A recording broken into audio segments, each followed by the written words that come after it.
Iron Lung is a horror masterpiece.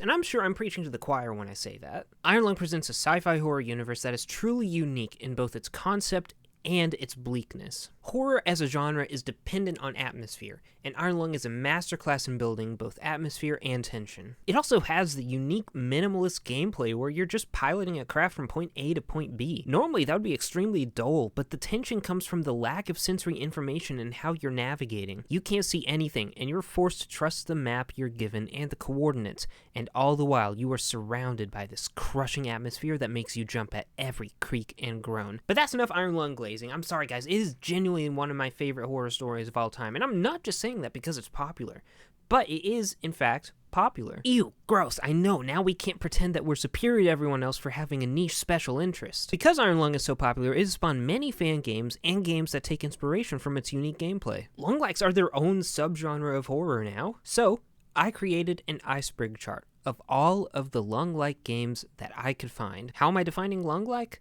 Mostly by the gameplay. If the game takes place in an isolated, claustrophobic space where you're piloting a craft, it's a Lung-like. Now, I'm not just going to sit here and read off a Wikipedia page for these entries. No. We put a bit more effort on this channel. Not a lot more, but a bit more effort. No, I actually went and I played every single one of these games live, and each entry's explanation will be based on my personal experiences in the game and act as a sort of mini review. I played all of these games live, and most of the footage will be from my live streams, so if you enjoy anything that you see or if you just enjoy this video, make sure to leave a like and subscribe and stay tuned for the next time that I go live. Alright, enough yapping, let's just get on with the Iceberg.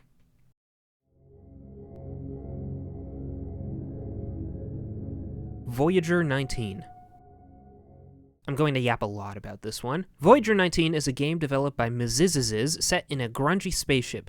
You play as a character in a world where space travel was just developed thanks to hibernation technology. You are sent to a far-off star system, where their official mission is to explore and collect data, but the secret mission is to search for the missing crew of the Magellan Science Expedition, the first ever manned expedition to distant stars. Immediately upon opening the game, I already fell in love with the atmosphere. You pilot the ship from this claustrophobic coffin of a cockpit, where you're basically strangled by these rusty-looking cables. Sparks and lights flicker, making you think this thing could tear apart at the seams at any moment and you'll become Matt Damon from Interstellar. I also love how the UI and monitor is designed. It's very analog punk retrofuturistic, like how the original Alien movies technology is. It's like how the 80s predicted future advanced technology would look like. All of your gameplay can actually be done with one hand. You control the ship from this monitor with your arrow keys.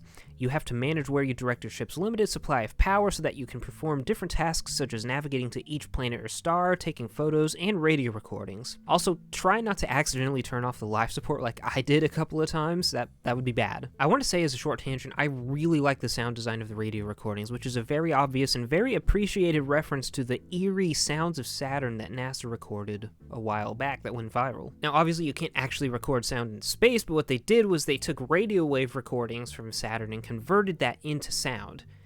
I assume our ship has similar technology. Like I said, space travel in this universe is only possible due to the development of hibernation technology, and that's shown in-game. And honestly, the hibernation itself is terrifying. After you're done clearing a level and recording all the pictures and sound waves, you go into hibernation and travel to the next level.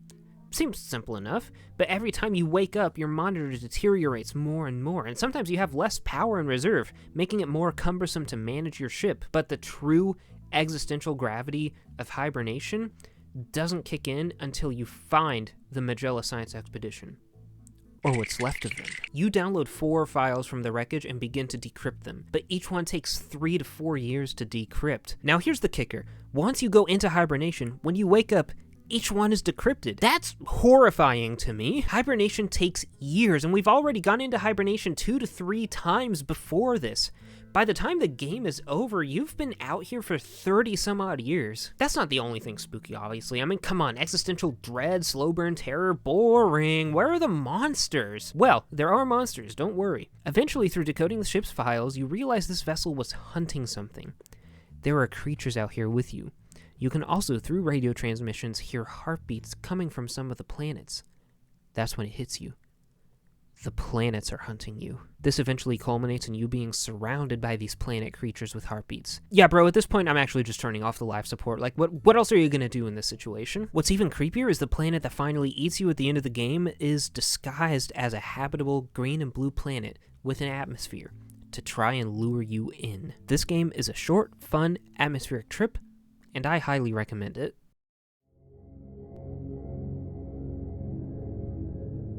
Sinking Iron. Sinking Iron is a small game developed by Markiplier's editor, Lixian TV.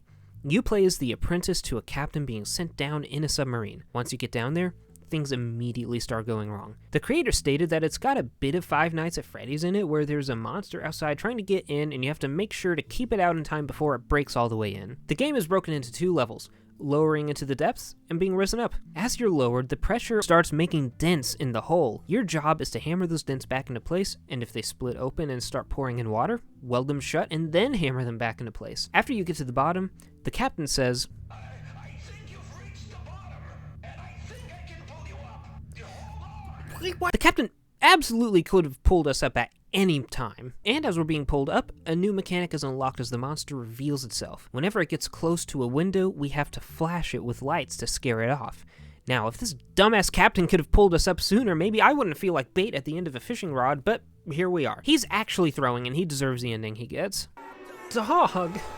It's not the best game I've ever played, but it's by no means the worst. I think it accomplished what it set out to do, be a fun homage to Iron Lung.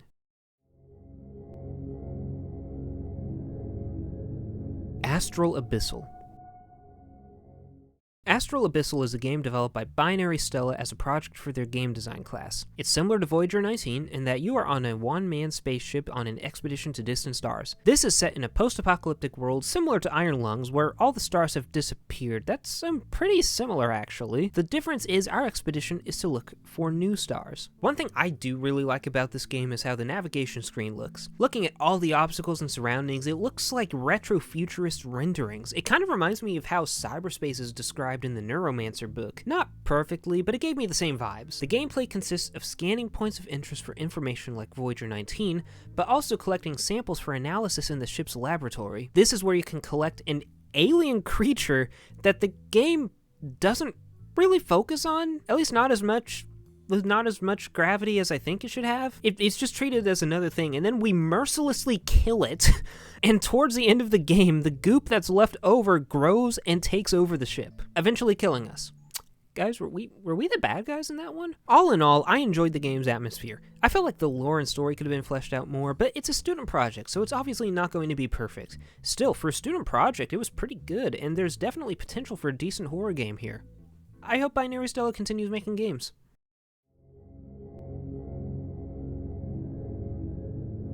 Void Crawler. I seem to be in the minority with this, but I was not a fan of this game. This is also really stretching the definition of an Iron Lung-like, because you can actually get out of the vessel every now and then. Void Crawler is a game developed by Ricardo Pratas, where you descend into a mine in order to collect crystals. I know this game was developed by one person, so I don't want to be extremely harsh, but I definitely think this guy should keep making games and keep improving, but like I said earlier, I didn't really enjoy it. For one thing, the Clarence character was supposed to be funny, but he was completely insufferable. Sound like my mother-in-law. What's wrong with the drill? What? Are you winning, son? Guys, listen, if you want to make your horror game scary, please do not reference 5-year-old memes in it.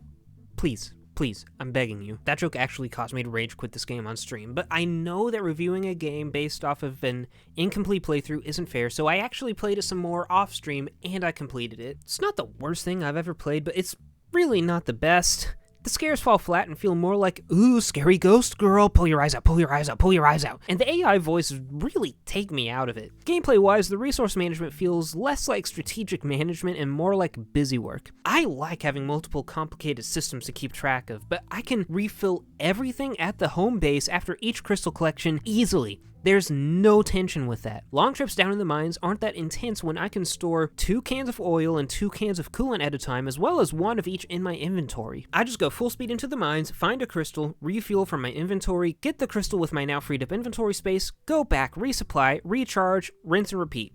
Resource management isn't intense because it's so easy. I also think that every system kind of does the same thing, just dwindling at different rates.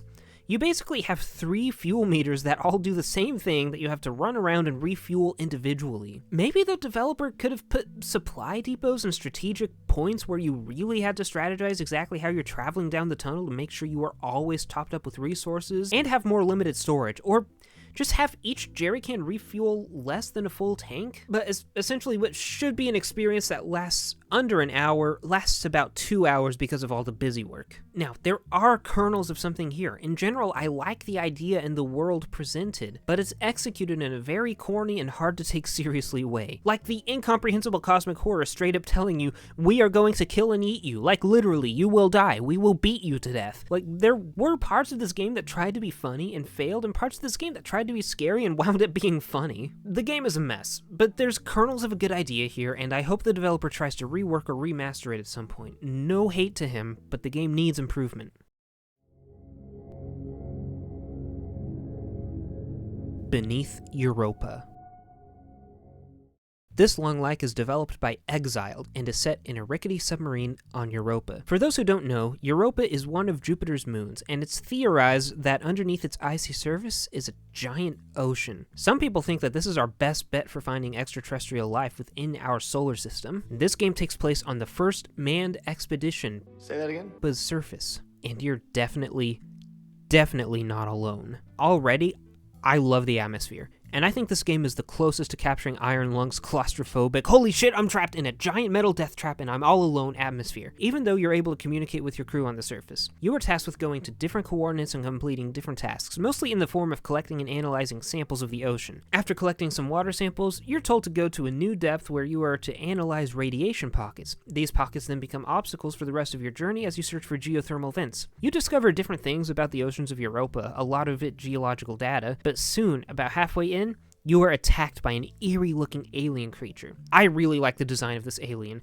It looks like it's smiling devilishly at you, but you could write that off as a type of pareidolia. Animals sometimes look like they're smiling or grinning at you, and while it can be creepy, they don't really have the brain capacity to understand smiling. There's an ambiguity to this creature that I really like. Later on, towards the end of the game, you're told to go to a certain area, and you find an eerie, glowing orange light.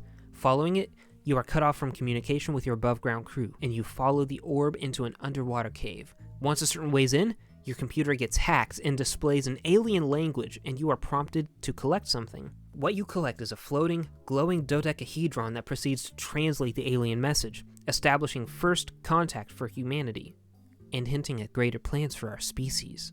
This game was a really good, short, atmospheric trip, and I recommend checking it out. Iron Lung Instinct.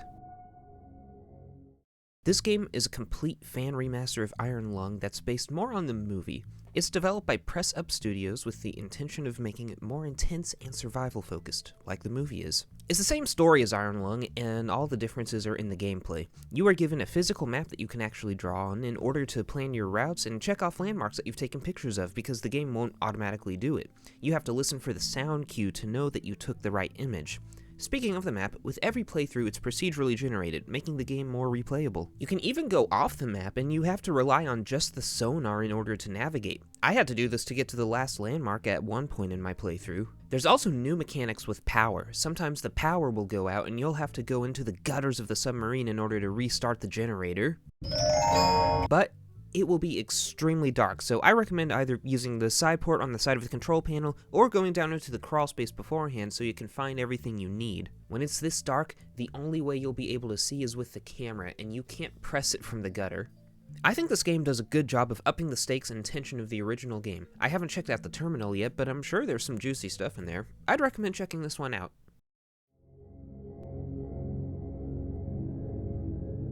Leave Her Freddy. Her Freddy is a game developed by Osaru and is described as a ripoff of Iron Lung crossed with Five Nights at Freddy's. I'm not insulting the game, that's literally the description. And not like gameplay-wise, I mean literally in the Five Nights at Freddy's universe. You play as Purple Guy who stumbled upon a treasure map and decides to go searching for it while being the best drunk driver that he could possibly be. As you go through the map, you get attacked by all the animatronics, some of them above the sea, some of them below the sea. You have to bounce between the different screens, check cameras, shock animatronics underwater, and even hide in the boat to avoid some of them. I had quite a bit of trouble with this game. It is incredibly difficult, and this could just be because I'm low IQ, or maybe just because I've never actually played any FNAF game before, so I didn't know exactly what to expect, and I'm not used to that gameplay style. Mostly because it's so dark and in black and white, I can't always tell which animatronic is attacking me, so I didn't know which countermeasure to use. Also, one thing that I know for a fact wasn't a skill issue is that I kept running into a glitch where my cursor disappeared, making it practically impossible to navigate any of the menus and left me scrambling and clicking aimlessly and oftentimes dying to it. While I personally was not a fan of this game, it was probably just a skill issue, and this was obviously just a fun meme project not meant to be taken super seriously. I think if you're a fan of FNAF, you will get enjoyment out of this game.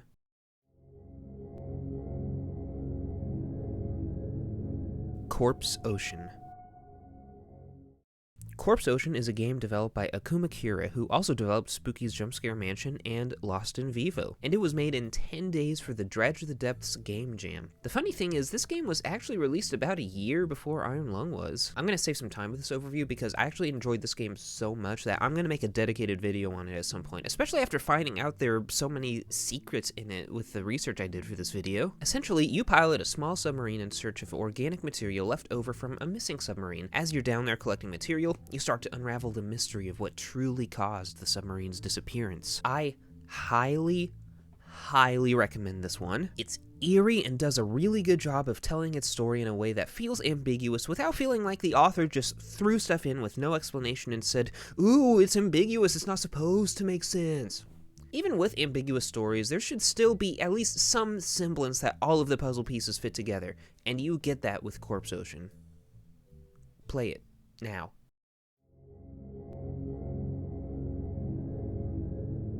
Rusty Barrel. Rusty Barrel is a very short and sweet game developed by Ken Forrest in just 72 hours for the Ludlum Dare 54 with the theme of limited space. You pilot a rusty submarine at the bottom of the ocean, where your task is to collect minerals at given coordinates. You have to navigate really tight trenches and try not to bang into walls because there is a health meter for your submarine. You'll have to repair your submarine by welding shut any rips that start pouring in water and make sure you and your goose companion, Ryan Gosling, don't sink. And of course, after collecting all of the minerals, which to me suspiciously look like giant eggs, you get killed by the budget Iron Lung monster. This game was well made and gets the job done. Like I said, it was extremely short and made in 72 hours, so if you want to play this for yourself, temper your expectations. But for what it is done really well.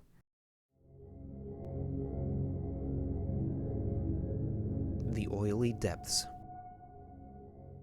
This game is ball-crushing factory simulator. These are the hands of a working man! The Oily Depths is a game developed by Ryan R. Burns. It's set on an oil drilling submarine where you are kept captive and given commands by a mysterious voice. You pilot the submarine to different areas and drill for oil. The drilling mechanics are very polished and in-depth. You bring the drill down, clamp it into place, drill through the rocks, release the pressure before it gets too high, stop it once you reach oil, and then replace it with an oil drainer to do the same thing. That may sound monotonous, but through how it's designed, it is extremely satisfying. You also have this silly little fella by your side the entire time. It's revealed through lore notes and through the ending that the story is a retelling of the story of Jonah from the Bible. We can see from the different journal entries our player character was fleeing to Tarshish, just like Jonah did to avoid his duty of preaching to Nineveh. We are trapped in the submarine for 3 days, and at the end we are literally called Jonah and told to go to Nineveh. So the submarine is like the belly of the fish. I personally don't think the allegory works 100%, but it was an interesting idea. The main reason this game immediately went into S tier for me wasn't because of the atmosphere or the story, but the developer made an extremely satisfying gameplay loop and oil drilling mechanic. I'm gonna need an update that gives a endless roguelike or some kind of endless mode with new drilling mechanics so I can play it endlessly. I would recommend this game just for that.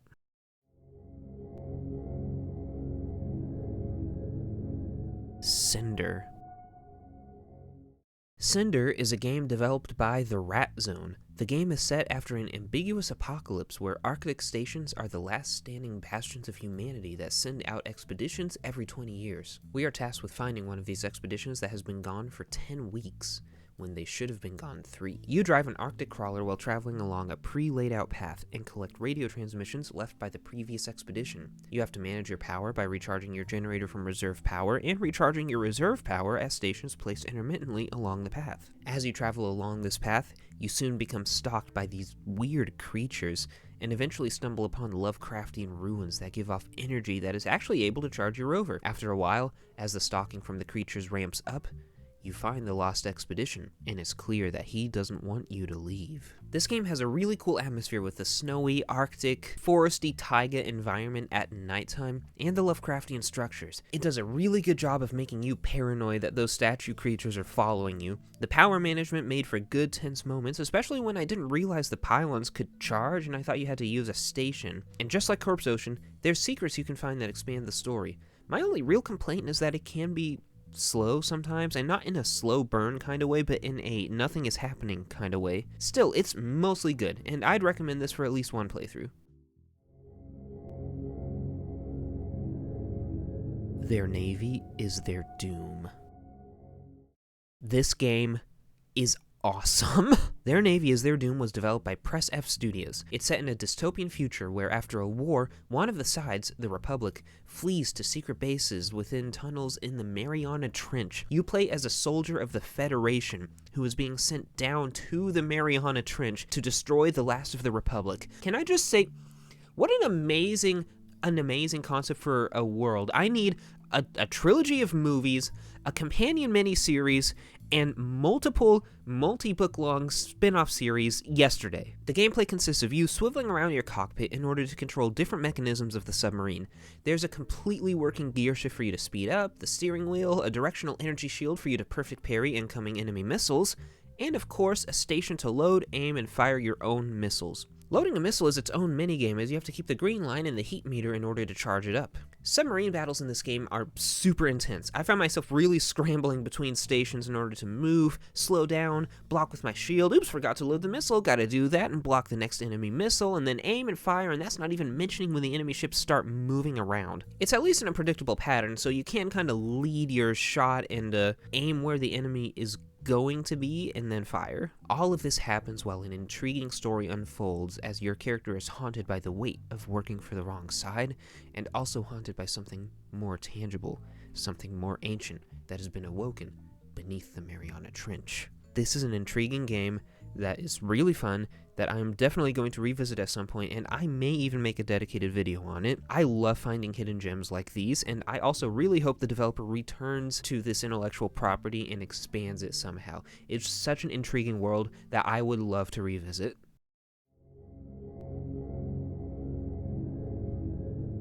Silent Breach. Silent Breach is a game developed by Shiver Eye Development. It's set in a far future world where habitable planets begin disappearing in thick fogs known as the Silent Zones. You are piloting a rover that is sent to the surface of one of these planets to investigate what happened. The gameplay is pretty similar to Iron Lung and Beneath Europa. You have to go around the map to different coordinates to take pictures, and you also find these messages around the map you have to download. This is where another interesting mechanic comes into play. To collect these messages, you have to use this terminal and type in a command to download them. I really like this idea. It makes the game more immersive. I wish they would have expanded on this more and had more commands to do, or maybe even some hacking sections to find secrets. You know, I haven't heard a lot about this game recently, but I remember a while back a game was revealed. It was called, I think it was called A Bright Darkness or something. It was like a SCP adjacent tactical extraction shooter, but one of their ideas for that game were these terminals. And the idea is that you could use bash commands in it to actually, you know, turn on lights or hack into other terminals. And they said they were going to make it so in-depth that if you actually have, like, programming knowledge with Linux and bash scripting, you could just enter in any real-world command and potentially, like, find secrets or turn on generators or lights and all that stuff. And I think that that's so cool. It's super ambitious, but that's really cool, and that's what this game instantly reminded me of. I thought the story was interesting in concept, but unraveling it felt kind of unsatisfying. It felt like a lot of telling and not a lot of showing, and I'm not someone who thinks you should never tell and always show. There's a time and a place for just telling the audience something, but there should be a balance that's more in favor of the showing, and this game doesn't strike that for me. Most things are unambiguously explained. Still, this game is saved by its genuinely eerie atmosphere, and I still think it's worth at least one playthrough.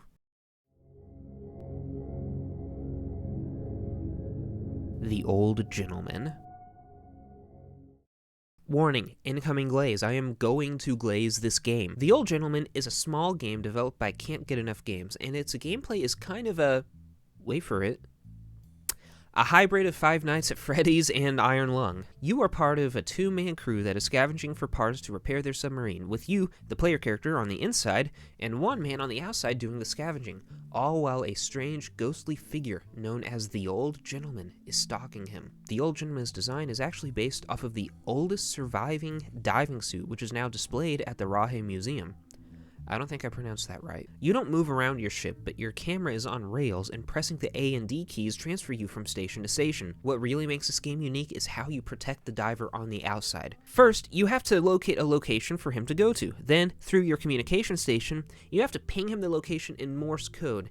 And I mean like actually in Morse code, like clicking the dots and dashes accurately. He will head that way, and the Old Gentleman will follow. If the Old Gentleman gets too close, the diver will ping an SOS, and you have to send a Morse code of F, followed by a cardinal direction, for him to fire a flare that the Old Gentleman will follow, keeping him away for a while. You can go to a periscope in order to determine where the diver is going and where the Old Gentleman is visually. As the game progresses, some parts of your ship begin to malfunction, and your station where you send Morse code, read the Morse code book, and look at the map all become separate stations, forcing you to frantically go between each station to protect the diver. This is such a cool concept that I really, really hope is expanded in the future. It doesn't even need to be this game, but I love the idea of communicating and playing the game with real Morse code. I also like the game's style, with the diver being an FMV pseudo live action character. I really, really like this one, and I highly recommend it. Project Proxima.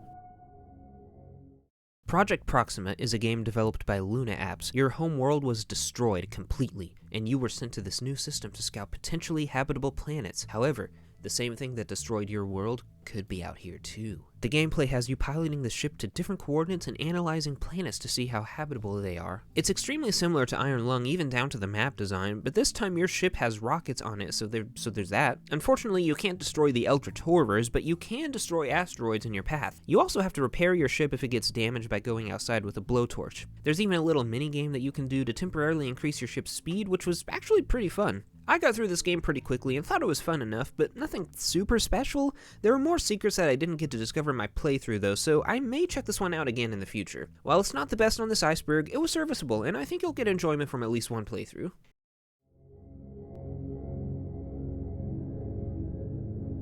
Ocean Pressure. This game is actually what we in the business call bad. So imagine Corpse Ocean, but worse. You play as an explorer who built the submarine himself to go and explore different points of interest. The controls are clunky and not well explained, for one thing. Then you're told E to interact with things, but you're never told you have to interact with the seat to pilot the sub. I, in my infinite silliness, boldly assumed that you had to interact with the controls for 5 minutes. Then, when your submarine gets damaged, you have to use a fire extinguisher or a wrench to repair it. The fire extinguisher takes an absurdly long time to put out the fires. I will be suing the company that provided them to me. And to stop leaks, you just have to bang on them with the wrench a few times, but once again, that wasn't explained properly, so I tried interacting first and wasted time. It gives you coordinates in a monitor like Iron Lung, but you don't even need to use the coordinates because you can just follow the waypoint on your radar. There's no point in displaying the XY coordinates at all. When you go to locations to scan things to progress the game,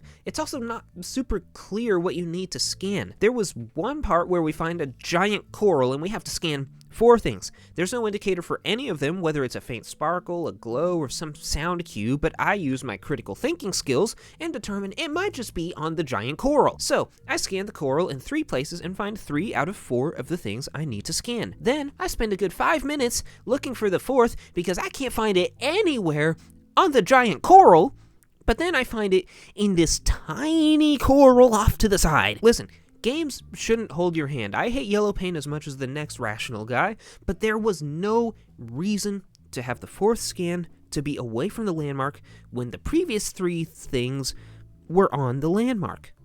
Remember what I've said about an ambiguous story versus a story with just shit thrown at the wall? Ocean Pressure is the latter. We have a giant mutant fish, which, by the way, if it's just a mutant, then why does it appear out of nowhere like a ghost, phase through my submarine into my face, and then disappear? Radioactive barrels being thrown into the ocean, ancient ruins, and mannequins surrounding a glowing pentagram doing a weird ritual. I've just lost all will at this point, I'm not gonna lie. We're actually in like sci-fi original levels of corny, and not in the fun way. This game is barely worth talking about, honestly. The controls were clunky, the story and lore were either non-existent or incoherent. To be fair, there was one decent jump scare where static comes on one of your monitors, so you're forced to get up and check it out. Then you hear a tapping at the window, so you naturally look over and something is peeking inside of you.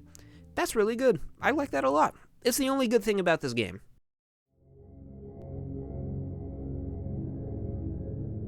Unknown Life Detected. Unknown Life Detected is a game developed by James Hartford. This is another game that takes Iron Lung and mixes it with FNAF mechanics. The story begins when an asteroid from outside of our solar system is detected, and we send a manned mission in order to investigate it. Out of the crew of 5, 4 of them die while the player character is off collecting samples, and they leave a note telling the player character to leave, and God help you if it follows you. The player character immediately gets in an escape pod and leaves. Absolutely the most rational horror video game protagonist ever. The gameplay focuses on you trying to survive as, of course, the alien monster latches onto the escape pod to follow you. You have to manage keeping the escape pod centered, making sure the fuel isn't completely lost by transferring fuel between 2 fuel tanks when one of them begins leaking, and also opening the windows in order to use a flamethrower to keep the alien at bay, which you need to be careful with as that will naturally cause you to lose oxygen. Also, I died due to the fuel one time because I just ignored it. Silly me for not realizing that leaks could repair themselves after they're sprung. This was another solid, short, and sweet one that can be completed in about 10 minutes. If you like short games like this, then you'll enjoy this one.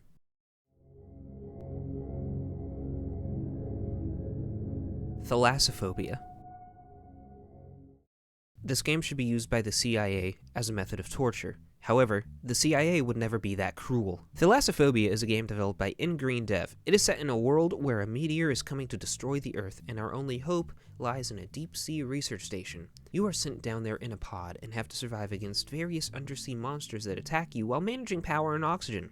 Listen, guys, no matter what I did, I could not crack this thing. I tried keeping the interior lights off always. I tried keeping my oxygen to a barely breathable state, making my character sound like he was walking into a furry convention. I tried only ever having one thing on at a time. No matter what, my power was draining too fast, and I even got within a rat's ass hair of making it, and it didn't work. Apparently people have beaten this, but I genuinely, I think they got lucky. This game has an interesting premise. I like the idea that there's 2 unconnected fantastical things happening, and I think if that's done well, it can flesh out a world really interestingly. Like, as far as I'm aware, all the monsters in the ocean aren't related to the meteor apocalypse. They're just there. I think that's interesting.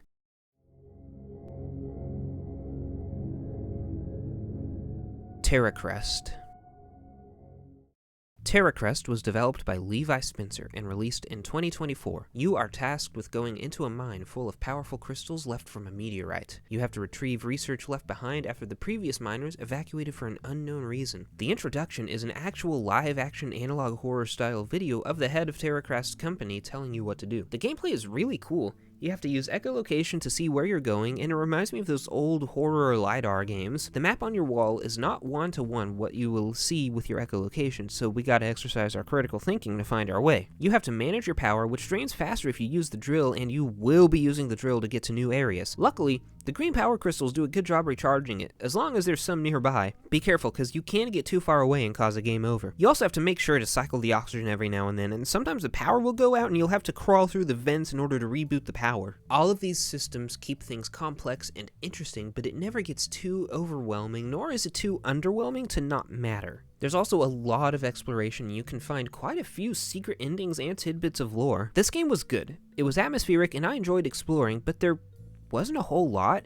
I got one ending where a gremlin came in and started messing with my oxygen, and that was the only overtly scary thing that happened besides just ambiance, and I'm not even sure if it was canon. I actually don't even know if it really happened or if I personally in real life was just tweaking. Still, I can tell this game had passion and heart put into it, and they were going for a certain vibe, and I think they were even potentially going for some sort of Terracrest universe. However, it's been 2 years since the game was released and there hasn't been anything else. I think it's worth at least one playthrough. Steelheart. Steelheart is a game developed by Lorenzo Romero. This is set in a universe where, I'll give you 3 guesses, all the planets have disappeared. However, on a mission to find new habitable planets, we have stumbled upon a planet that perpetually rains liquid steel. We are sent down in a mech in order to document all of the alien wildlife, whether they be passive or hostile. This was a very unique game that I really enjoyed. In order to see the aliens, you have to assemble flashes by actually inputting a series of arrow key presses, load it into the chamber, and flash it. If you get attacked, you have to assemble missiles by putting the projectile, explosive, and lid in, load it into the chamber, and then fire. Speaking of fire, I think they need to fire the engineers who came up with that design. Just give me the loaded missiles so I'm not scrambling to create a missile from scratch in order to defend myself in a self-defense situation. And you have to be quick, because if your mech gets too damaged, it will have to reboot, and you'll have to step out with a pistol, last stand mode, and brother, you are not him. You are not going to make it if you get into that state. You also have to actually log the aliens you see with traits such as animal or plant, hostile or passive, earth-like or alien-like, and big or small. The game has multiple endings as well, which seems to hint at a conspiracy between who sent you and something on the planet. Also, I got jump scared by this goofy ass bargain bin G-Man looking guy. I thought really long and hard about loading in a missile to shoot him, but I wound up chickening out. Like a few others mentioned previously, this is another one that I will revisit in the future. My only complaint is that there are a few glitches that need to be ironed out, such as the cursor disappearing and being infinitely rebooting and able to fire your gun, but not actually able to see it or be outside. I'm intrigued by the world and story of this game, however, and I'm gonna try to get the other endings at some point. Inside a Dungeon. Inside a Dungeon is a game developed by AA11, and these rabbits pissed me off. This is set in a world where a dungeon has appeared on Earth with strange anomalies, and you are sent down to investigate. You play as Alan Wake, no, I'm not kidding, who has a bunch of medical bills after treating his 9-year-old daughter's brain cancer, which she probably got from playing Ocean Pressure. Luckily, the job to go into the dungeon pays just enough to cover these medical expenses. From there, it is, say it with me, a cross between Iron Lung and Five Nights at Freddy's. You have to pilot a rover into the procedurally generated dungeon while searching for samples to collect and radio recordings using your radar. You also have to avoid entities such as the ground, which can be scared away with your radar, and these stupid rabbits. These knockoff Monty Python-ass entities have no pattern. They just kill. There is no way to stop them. If you have found a way to stop them, no, you haven't. And if you are having too much fun in this game, they will just instantly swarm you before you have a chance to blink and delete your rover's health. This, I guess this could have been a skill issue too, but I for the life of me could not figure out how these things work. I tried moving the rover around to shake them off. I tried just avoiding them with the radar.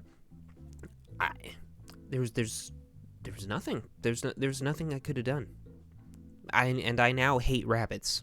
Again, this could have been an IQ check on my part, but I genuinely don't know what I'm supposed to do when I'm getting swarmed by angry rabbits like it's Night of the Lepus. Because of these rodents, I didn't get past day 2 before rage quitting, honestly. The world presented is interesting, and I like how the story unravels with loading screen letters and that there's tidbits of lore to find in the world, but I think the game either needs clearer instructions or some serious balancing updates.